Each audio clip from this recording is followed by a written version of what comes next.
이제 빌립보서가 마쳐지고 오늘부터 에스겔서를 같이 묵상하게 됩니다. 오늘 에스겔서 1장 1절부터 14절까지 본문인데 찾으셨으면은 에스겔서 1장 1절부터 14절까지 같이 읽겠습니다. 시작. 서른째 해 넷째 달 초닷새 내가 그발강가 사로잡힌 자 중에 있을 때 하늘이 열리며 하나님의 모습이 내게 보이니 여야긴 왕이 사로잡힌 지 5년 그달 초닷새라. 갈대아 땅 그발강가에서 여호와의 말씀이 부시 아들 제사장 나 에스겔에게 특별히 임하고 여호와의 권능이 내 위에 있으니라.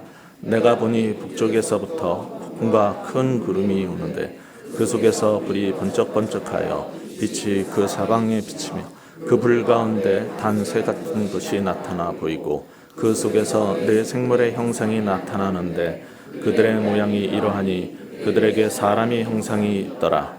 그들에게 각각 네 얼굴과 네 날개가 있고 그들의 다리는 곧은 다리요 그들의 발바닥은 송아지 발바닥 같고 광낸 부리같이 빛나며 그 사방 날개 밑에는 각각 사람의 손이 있더라. 그 네 생물의 얼굴과 날개가 이러하니 날개는 다 서로 연하였으며 갈대는 돌이키지 아니하고 일제의 앞으로 곧게 행하며 그 얼굴들의 모양은 넷의 앞은 사람의 얼굴이요 넷의 오른쪽은 사자의 얼굴이요 넷의 왼쪽은 소의 얼굴이요 넷의 뒤는 독수리의 얼굴이니 그 얼굴은 그러하며 그 날개는 더럽혀서 각기 둘씩 서로 연하였고 또 둘은 몸을 가렸으며 영이 어떤 쪽으로 가면 그 생물들도 그대로 가되 돌이키지 아니하고 일제히 앞으로 곧게 행하며 또 생물들의 모양은 타는 숯불과 횃불 모양 같은데 그 불이 그 생물 가운데서 오르락내리락하며 그 불은 광채가 있고 그 가운데에서는 번개가 나며 그 생물들은 번개 모양같이 왕래하더라. 아멘. 신앙생활을 열심히 하면서 나름 열심히 좀 해보려고 최선을 다하고 우리가 살지만은 살다 보면은 어떤 분들은 회사에서 예상치 않게 일찍 잘리기도 하고 또 어떤 사람은 그렇게 같이 사랑을 나누고 결혼을 약속하며 지냈지만은 그 사랑하던 사람에게 버림받기도 하고요. 사업을 기도하면서 열심히 끌어왔지만은 사업체가 넘어가기도 하고 중병에 시달리다 보면은 때로는 하나님이 나를 버린 것 같다라는 생각이 들 때도 있는 것 같습니다. 바벨론의 포로로 잡혀간 히브리인들은 한두 해도 아니고 거의 70년을 포로 생활을 했습니다. 그들은 10년, 20년 지나가면서 하나님으로부터 자신들이 버림받은 것 아닌가 하는 생각을 하게 되었습니다. 게다가 선지자들이 와서 외치는데 그 소리를 들어보니까 자신들이 포로로 잡혀간 것이 다른 것 때문이 아니라 자기네들의 죄 때문이라는 것을 알게 된 다음부터는 우리는 범죄했어. 죄이니까 버림받은 거야 라는 의식이 더욱 강화됐을 겁니다. 그러나 에스겔 선지자는 이 제9반부의 환상을 통해서 하나님은 결코 자기 백성을 버리지 않는다는 사실을 일깨워 주었습니다. 비록 그들이 죄의 심판으로 말미암아 자신들의 삶의 중심인 예루살렘으로부터 성전으로부터 이렇게 멀리 떨어져 있다 할지라도 바벨론 강가에서 그들이 울면서 부르짖을지라도 이런 징계 속에서도 하나님 우리를 버리지 아니하시고 아버지는 여전히 자신의 자녀들을 기억하고 잊지 않고 돌보신다는 그 메시지를 에스겔을 통해서 이제 이 에스겔서에서 말할 것입니다. 그런 예언의 시작을 알리는 데가 1장 1절입니다. 그런데 1절을 보시면 어떻게 시작됩니까? 하늘이 열리며 하나님의 모습이 내게 보이니 여기에서 개정 성경은 개역 개정 성경은 하나님의 모습이 보인다라고 했지만은 그 이전에 쓰시던 그냥 개역 성경에는 이상이라고 되어 있어요. 하나님의 이상이 보였다. 여기에는 이제 모습이라고 되어 있지만 그것은 이상이고 세번역 성경을 보시면 환상이 보였다. NIV 성경 같은 경우는 우리가 잘 아는 단어 비전이 보였다라고 그렇게 되어 있습니다. 여기서 우리가 알 수 있는 것처럼 이것이 비전이 적절한 표현인데, 비전은 하늘이 열리면서 위에서 내려오는 것입니다. 비전은 계시되는 것이지 절대로 우리가 꿈꾸는 것이 아닙니다. 하늘이 열리면서 자신의 종에게 하나님께서 자신의 뜻을 계시하는 것이 성경이 말하는 비전입니다. 비전이 임할 때는 여기 3절 보시면은 이런 비전은 언제 임하냐면 여호와의 권능이 우리 위에 임할 때 비전이 나타납니다. 동시에 3절 상반부를 보면은 비전은 여호와의 말씀이 제사장 에스겔에게 특별히 임함으로써 주어지는 것입니다.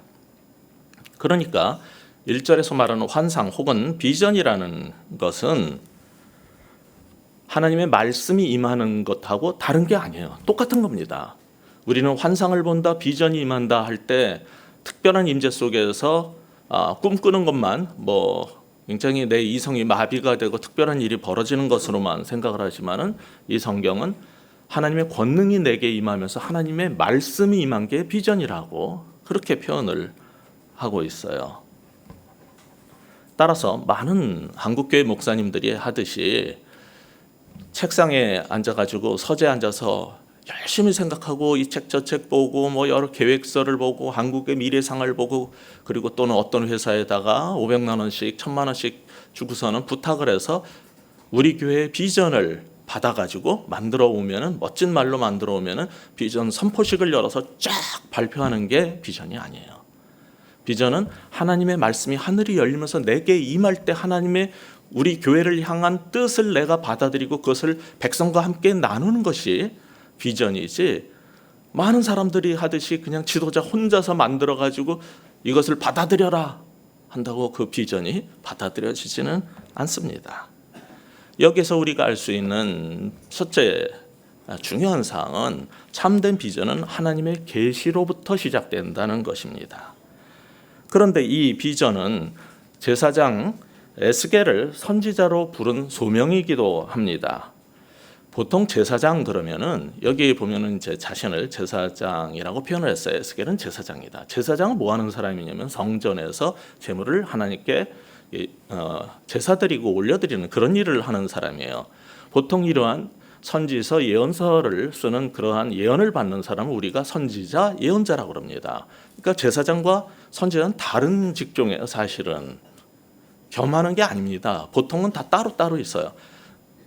그러니까 이 제사장에게 예언이 임했다는 것은 사실은 특별한 겁니다. 제사장들이 자신의 일만 하면 되지, 선지자들이 생각할 때 왜 제사장한테 또 이러한 예언까지 맡겨서 선지서를 쓰게 했는가, 그렇게 생각할 수도 있어요. 그리고 또 어떤 사람은 그럽니다. 에스겔이나 이런 사람들은 참 복받았다. 그 하나님의 비전을 받고 예언을 하고 이런 것들은 정말 축복된 일이다. 나도 한번 그런 경험을 했으면 좋겠다. 이런 생각을 할 수도 있을 거예요. 분명한 것은 자신이 선지자가 아닌데도 제사장에게도 하나님께서 자신의 비전을 보여주셨다면은, 이제는 만인 제사장인 우리 모든 그리스도인들에게도 역시 하나님은 우리에게도 비전을 주실 수 있는 거예요. 제사장에만 줄 수 있는 것이 아니고 우리에게도 하나님은 이 시대에 비전을 주실 수 있기 때문에 우리도 하나님께서 주시는 그 비전을 받을 수 있는 그런 마음과 사모하는 마음이 있다면 참 좋겠어요. 그런데 그 비전 혹은 환상의 내용이 무엇이었습니까? 4절에 보시면은 구름 속에 빛을, 그리고 그 불 가운데 단쇠 같은 것, 괴상한 이상한 우리가 잘 알지 못하는 이게 무슨 상황인지 모를 그런 일들이 나타나기도 했어요. 5절에 보면은 내 생물인데 이게 사람의 형상이 또 있대요. 이 속에 이게 섞여 있어요. 그러니까 이게 뭔지 모르겠는 거예요. 그러니까 우리 인간 세상에 있는 그런 모습을 본 게 아니에요. 신약의 마지막 책인 요한계시록 4장 6절에 가도 하나님의 보호자 주위에 네 생물이 있어요. 여기 생물은 물상 생물 이런 생물도 아니고 무슨 고등어 생물 이런 것도 아니고, 번역이 굉장히 이상하게 이렇게 생물이라는 말을 썼는데, 이 하이라는 말은 좀 전에 말씀드린 계시록의 헬라어로 가면은 조온이라고, 이건 생명이에요. 그냥 내 생명체, 내 살아있는 것이 움직이고 있다는 것을 본 거지, 그것을 이렇게 생물 그러니까 굉장히 처음에 이상하게 느낄 수도 있을 것 같아요. 그런데 이 네 생물을 10절에서 보니까 어떤 형태가 거기서 보이냐면 사람의 얼굴도 있고요, 사자도 있고 소도 있고 독수리 모습까지 나타나는 거예요. 이게 10장 14절에 가면은 다시 이것을 보게 돼요. 그래서 성전에 대한 환상을 보면서 그 비전 속에서 이 모습을 다시 보게 되는데, 이게 우리가 좀 전에 말씀드린 것처럼 성경을 많이 읽으신 분들은 요한계시록 4장 7절에도 나온다는 것을 아실 거예요. 거기에도 천상의 보좌, 하나님의 보좌에 네 생물이, 네 생명체가 있는데 거기서 사자, 송아지, 사람, 독수리. 근데 이것을 우리가 보통 복음서, 네 복음서의 상징으로 이렇게 이해를 하지만은 유대인들은 그런 신약 복음서가 있기 전에 어떻게 받아들였냐면 세상의 맹수 중에 갑이 뭐예요? 가장 탁월한 게 사자, 날짐승 중에 가장 최고의 것이 독수리, 땅의 육축 중에서 제일 신뢰할 만하고 듬직한 게 소. 예. 그리고 그런 모든 것들의 영장이 무엇이에요?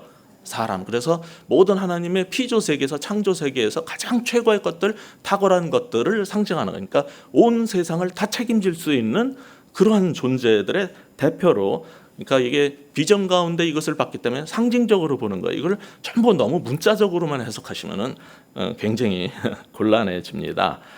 그런데 이 네 존재가 22절, 23절 우리 이렇게 가만 보니까 다음 내일 이 본문이 이 뒷부분인데 15절부터 주일날은 아침에 안 하잖아요. 그러니까 이거 제가 조금 다뤄도 되죠? 슬쩍 땡겨가지고 해도 되죠?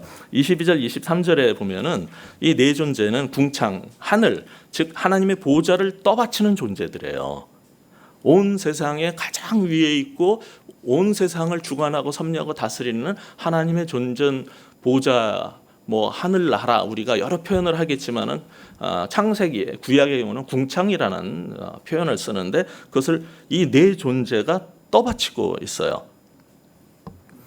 근데 지금은 에스겔은 이 첫 비전에서 네 생물이 무엇인지를 잘 알지 못하지만은 이제 10장에 가서 그것을 더 선명하게 보게 돼요. 비전이 점점 항상 더 확장되고 구체화되는 거거든요. 하나님은 계속 우리에게 말씀을 주시면서 점점 일깨워 주세요. 10장 15절에 가서 이것을 분명하게 깨달았는데 뭐냐면은 성전에 있는 그룹들인 거예요. 이 네 생물이 성전에 있는 그룹. 이 그룹이라는 말은 영어로는 체루빔, 크룹, 거기에 이미 붙은 건 들, 복수예요. 그래서 영어로는 체루빔, 캐루빔입니다. 근데 그발강가에서 보던 게 성전 이 벽에 가서 보니까 이게 그대로 있는 거예요. 그래서 이 존재가 이거였구나라는 걸 알았죠. 이 그룹은 축복하다, 능력 있게 한다라는 단어의 어원하고 같은 거라고 사람들이 추정을 하고 있는데, 여러분은 성경을 읽으시면서 이미 보셨어요. 어디서 보냐면 창세기 3장에 보면은 에덴 동산에 생명나무가 있는데 나중에 하나님께서 거기에 함부로 접근하지 못하게 하기 위해 가지고 화염 칼을, 이렇게 빙빙 도는 칼을 이렇게 움직이면서 그것을 보호하고 막아서는 존재가 있는데 그게 그룹이에요. 지금 같은 그룹으로 표현한 거예요. 게다가 이 그룹은 성소에 가면, 지성소에 들어가면 거기 법궤가 있는데 성소 벽에는 종려나무와 함께 새겨져 있고, 지성소에 들어가면은 법궤 위에 뚜껑이 있는데 거기에도 이 그룹이 새겨져 있어요. 전통적으로 유대인들은 무슨 생각을 하고 있냐면은 하나님은 그룹을 타고 계시고 그룹이 날개로 움직일 때 하나님이 움직이신다라고, 그런 사상을 갖고 있었어요. 그런데 여기 보시면은 11절에 이 그룹이 날개가 4개가 있는데 두 날개로 무슨 일을 하고 있어요? 자신의 몸을 가리고 있어요. 확인해 보세요. 그리고 또 내일 본문인 23절을 보세요. 23절에도 또 뭐라고 돼 있어요? 거기 보면은 두 날개로 몸을 가렸다고 그래요. 그러니까 이 그룹이 움직이고 이런 것을 에스겔이 비전 가운데서 살짝 보니까는 그 날개가 있는데 날개로 자기 몸을 가리고 있어요. 아까 말씀드린 요한계시록 4장에도 이 그 특별한 생물 생물체가 존재하고 있는 걸 봤는데 그 네 생물은 요한계시록에 나오는 네 생물은 날개가 6개예요. 여기는 지금 4개거든요. 근데 비전 가운데 이렇게 본 건데 슬쩍 이렇게 나오는 게 여기 보면 에스겔서에 날개 밑에 두 손이 있대요. 그러면은 어쩌면은 그게 같은 건지 아닌 건지 모르겠어요. 계시록 학자들은 여기 에스겔의 그 그룹은 날개가 4이고 요한계시록에 있는 생물체는 날개가 6이고 이사야서에도 또 나오거든요. 거기에 있는 것도 6이에요. 근데 아마 환상 가운데 보는 거라서 그 날개 4개하고 손 둘을 합쳐서 6으로 봤는지 어쩐지 저는 모르겠어요. 우리 가서 이 다음에 올라가면 물어보십시다. 지금은 모르겠어요. 그런데 신기한 게 있는데 이 날개가 나는 일만 하는 게 아니라 요한계시록에 나오는 그 네 생물은 그 중에 날개 6개 중에 4개를 뭐 하는 데 쓰냐면은 둘은 얼굴을 가리고 둘은 발을 가려요. 여기 에스겔서에 나오는 이 네 생물은 날개가 4개 있는데 둘은 날거나 움직이거나 뭐 다른 일을 하겠지만 둘은 자기 몸을 가려요. 가장 빛나고 영광스러운 존재가 왜 그런 일을 할까요? 참된 거룩이고 영광스러운 하나님 앞에 서면은 우리는 다 부끄럽고 그의 영광 앞에서는 우리 자신을 낮추고 겸손하게 될 수밖에 없는 거예요. 그러니까 이 이사야 6장에 나오는 것은 스랍이라고 부르는데 스랍은 영어로는 세라핌, 스랍에 임을 붙인 거니까 세라핌이죠. 거기에도 6 존재도 바로 그런 행동을 하고 계시록에 나오는 그 네 생물체도 날개로 그런 행동을 하고 이 에스겔에 나오는 것도 다 그런 행동을 한다는 걸 통해서 우리는 뭘 느끼게 됩니까? 그들이 공통적인 행동을 통해서 우리 베이직 교회 성경 통독 섬김이라든지 우리 교회의 일꾼들은 무슨 교훈을 얻을 수 있겠어요? 참된 종은 일보다 사역보다 더 많은 겸손이 필요하다는 것을 우리는 교훈을 얻게 돼요. 어떤 그런 영광스러운 존재도 자신들이 맡은 일을 하는 것과 동시에 그들은 하나님의 영광 앞에 서면 언제나 자신을 낮추고 겸손한 모습들을 갖고 있었어요. 이런 천상의 존재들까지 그랬다면 우리가 말씀을 맡고 성도들을 돕고 교회를 세워가는 이런 일을 할 때 우리에게도 필요한 그것은 일을 많이 하는 것보다는 우리에게는 먼저 겸양의 자세, 겸손의 자세, 자신을 낮추고 하나님 앞에 그 영광 앞에서 어떤 자세로 서야 하는 것을 우리가 두 번째로 이런 교훈을 받게 됩니다. 참된 주의 종들은 그래서 많은 사역과 일보다는 더 많은 겸손과 경외가 필요하다라는 것을 우리가 배울 수 있습니다. 영성 깊은 사람들은 이런 식으로 말을 해요. 하나님에 대해 유창하게 짓거리는 것은 그가 하나님을 진정으로 제대로 한 번도 만난 적이 없기 때문이다.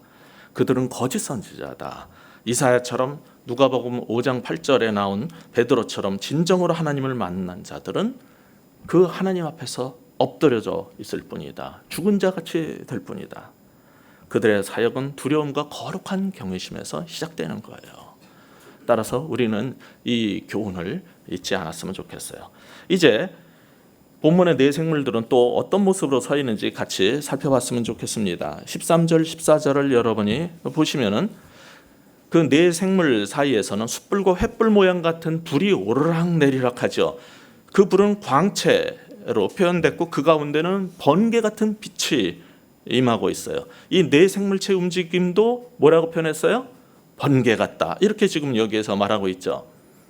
그것은 이사야서 6장에서 표현했던 이사야가 경험했던 보았던 그 숯불을 우리에게 연상시켜줘요. 그것은 하나님의 숯불은 심판을 상징하는 거예요. 그리고 이 13절에 있는 불은 하나님의 영광의 임재를 동시에 상징하고 있어요.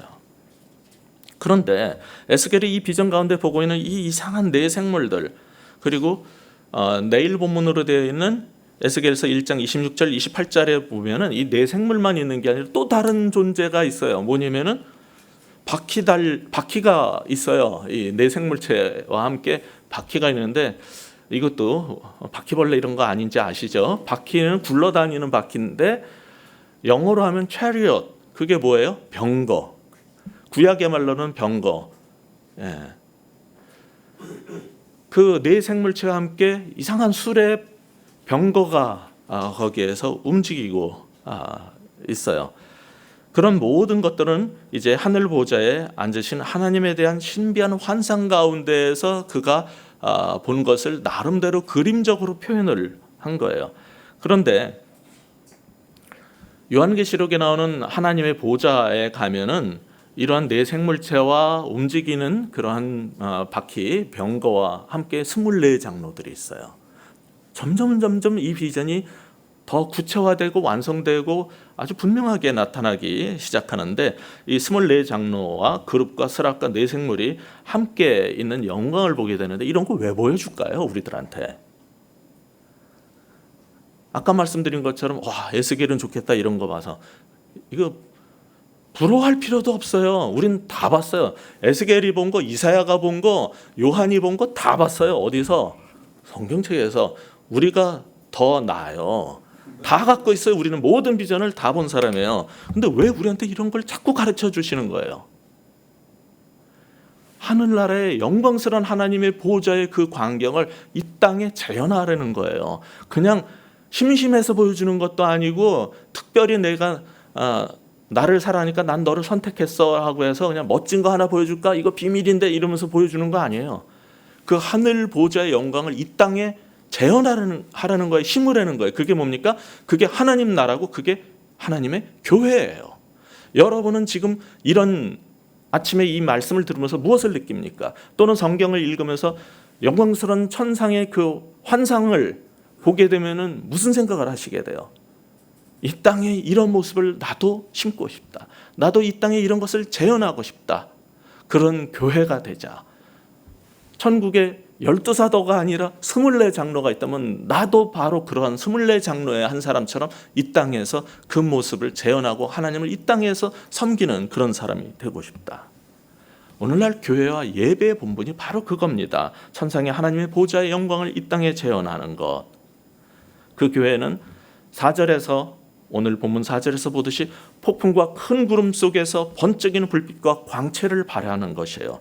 세상 속에 영광스러운 하나님의 빛을 비추고 거룩한 심판을 보여주고 하나님의 임재를 드러내고 영광스러운 신성을 우리의 예배 가운데, 우리의 섬김 속에서, 신앙생활 가운데서 우리는 표현해내야 되는 겁니다. 그런데 22절에 보면은 하나님의 그 영광의 보좌를 떠받들고 있던 네 생물이 어떻게 움직이고 있습니까? 먼저 9절을 보세요. 9절을 보시면 그들이 갖고 있는 그 네 생물이 날개가 있는데, 날개가 어떻게 되어 있어요? 날개를 펴서 그 끝이 서로 연하여 있다, 맞대고 있다는 거예요. 이쪽 생물체와 저쪽 생물체의 날개가 둘이 서로 손을 잡은 것처럼 맞대고 있어요. 연합입니다. 12절을 보세요. 영이 어떤 쪽으로 가려고 하면 또 무슨 일이 벌어져요?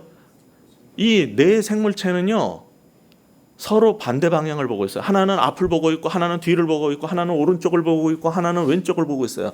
세계 사방을 향해서 그들은 존재하고 있어요. 그렇게 위치하고 있는데 어디로 움직이겠다 하면은 한 방향으로 쫙 가요. 일치된 움직임을 보여요. 9절에 날개 끝이 서로 연하여 있다. 11절에 날개를 펴서 서로 끝을 맞대고 있다. 12절에 어느 쪽으로 가려고 하면은, 이게 사실 네 군데를 서로 바라보고 있으면 움직여 누가 그랬다고 칩시다. 그러면 어떻게 해요? 지각각 가려고 그러겠죠. 우리 운동에서 2인 삼각만 해도 이게 두 사람이 발을 묶어놔도 같이 가기가 힘든 판에 서로 다른 방향을 보고 있는데 넷이 어떻게 한 움직임을 만듭니까? 게다가 그건 턴도 없대요. 뭐 돌고 움직이는 것도 없대요. 방향은 서로 자신의 방향을 보고 있는데도 쫙 가요.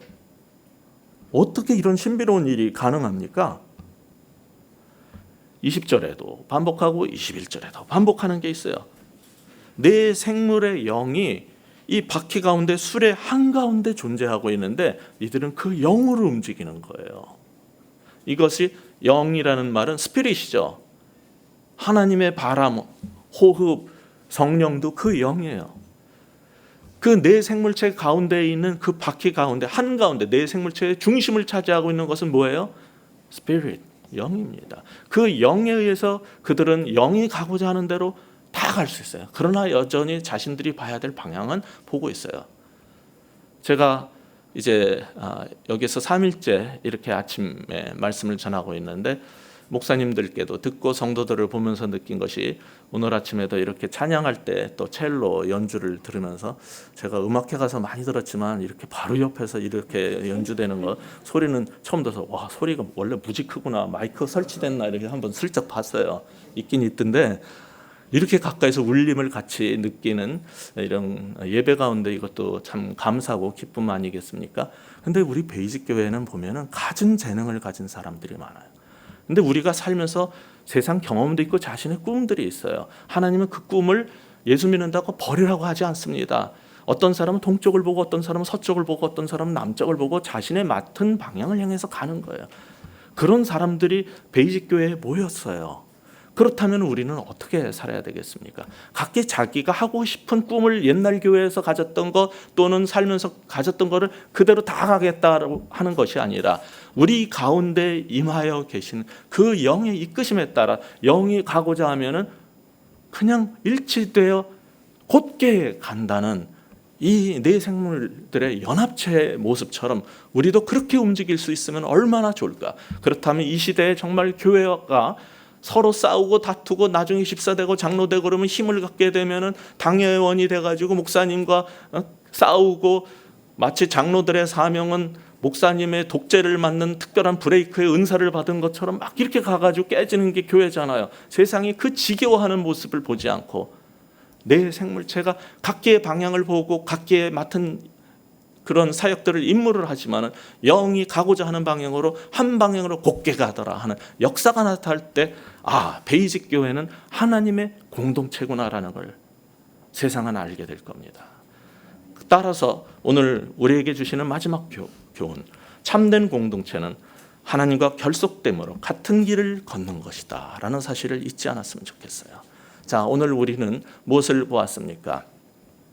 첫 번째 포인트에서 비전은 우리가 마음대로 꿈꾸고 생각하는 게 아니라 하늘이 열리며 하나님의 말씀으로 계시되는 것을 우리가 받아들이는 것이라고 했어요. 그럴 때 같은 방향, 같은 비전이 생기는 겁니다. 둘째로 그 비전을 받은 사람들은 항상, 그리고 어떤 하늘의 영광을 본 사람도 항상 자신을 겸손으로 가리는 그러한 자세를 잃지 않아야 되겠다는 것. 셋째, 우리가 각기 은사와 방향성은 그리고 사명은 다를지라도 한 영으로 일치된 연합으로 함께 가고 손잡고 같이 가는 공동체가 되어야 되겠다. 이게 바로 참된 하나님의 공동체가 출발해야 될 출발 지점인 것입니다. 그런 베이직 교회 되기를 주의 이름으로 축원합니다. 기도하겠습니다. 하나님 아버지, 우리에게 정말 귀한 은사를 그리고 귀한 재능을 가진 다양한 경험을 가진 귀한 하나님의 백성들을 붙여주시고 한마음 갖게 해주신 것 감사드립니다. 이 모든 재능들이 주의 영이 이끄는 대로 복음의 사역을 위해서 하나가 되어서 같이 갈 수 있는 그러한 데 쓰여서 우리 베이직 교회를 통해서 이 땅에 하나님의 영광스러운 천상의 그 모습이 재현되는 그런 경험을 할 수 있게 하여 주시옵소서. 우리 같은 소망을 가졌다면 이 시간 같이 통성으로 그러한 우리 교회의 비전을 위해서, 꿈을 위해서 같이 기도했으면 좋겠습니다. 그리고 이제 또 오늘 내일 또 우리 조 목사님 하실 그 집회를 위해서, 그리고 내일의 예배를 위해서, 오늘 하루의 우리의 삶을 위해서 우리 같이 한번 기도하시겠습니다. 아버지 하나님, 이 시간 간절히 구하옵나니 아버지여, 정말로 우리 베이직 교회가 어떤 공동체가 될지, 어떻게 움직여야 될지, 정말 우리 공동체가 어느 선에서 출발하고 시작을 해야 될지 알려주시옵소서. 앞으로 에스겔서를 통해서 많은 것들을 우리에게 보여주시고 알려주실 때 우리가 한 영으로 같은 마음으로 같은 비전을 가지고 우리 베이직 교회도 같이 갈 수 있도록 도와주시옵소서. 아버지 하나님, 또한 이 아침에 나와서 예배하고 주 앞에 정말 경배하며 기도하며 찬양하는 주의 백성들 여기 있사오니 이들을 보시고 아버지여 이들을 한 사람 한 사람 주께서 친히 만져주시고 이들의 기도에 응답하여 주시며 주의 백성이오니 아버지여 아버지 되심을 보여주시고 친히 이끄시고 인도하여 주시옵소서. 아버지 하나님이여 이 시간에 또한 우리 조 목사님께서 남아공에서 사역하고 계시는데 그 사역을 축복하셔서 귀한 복음의 열매들이 맺혀지게 하여 주시고 우리 베이스교회 내일 또 주일 예배를 위하여 기도하오나니 아버지여 정말 우리들이 준비된 심령으로 나와 함께 예배하며 함께 교제하는 귀한 공동체 되게 하여 주시옵소서. 오늘 하루의 삶을 또한 주님께 의탁하고 먼저 이 아침에 예배로 나오는 주의 백성들 주께서 보시고 이들을 축복하시며 하나님 오늘 하루를 정말 복되게 시작할 수 있게 도와주시옵소서. 하나님 아버지, 에스겔을 통해서 주셨던 그 비전이 수천 년의 유대인들의 비전이 아니라 21세기를 살아가는 오늘 우리를 향한 비전이 되도록 주여 도와주시옵소서. 이러한 성경에 나타난 하나님의 뜻이 또한 우리 베이직교회 성도들 한 사람 한 사람에게 동일하게 나눠지고 또 한 심령이 되어서 우리 교회가 이 땅에 천상의 하나님의 그 영광을 재현하는 그런 영광스러운 사역에 쓰임받을 수 있는 그런 교회 되게 하여 주시옵소서. 오늘 이 예배를 마치며 오늘 하루를 또한 주님과 함께 동행하고자 나온 주의 백성들이 여기 있사오니 그들의 돌아가는 발걸음 위에 예수 그리스도의 은혜와 하나님 아버지의 크신 사랑과 성령님의 동행하시며 힘주시고 맡기신 사명 이루게 하시는, 그리고 참된 교제의 기쁨을 맛보게 하시는 그런 성령의 역사가 이제 이 예배를 마치고 돌아온 주의 백성들 머리 위에 지금부터 영원토록 함께 하시기를 간절히 축복하며 기도하옵나이다. 아멘.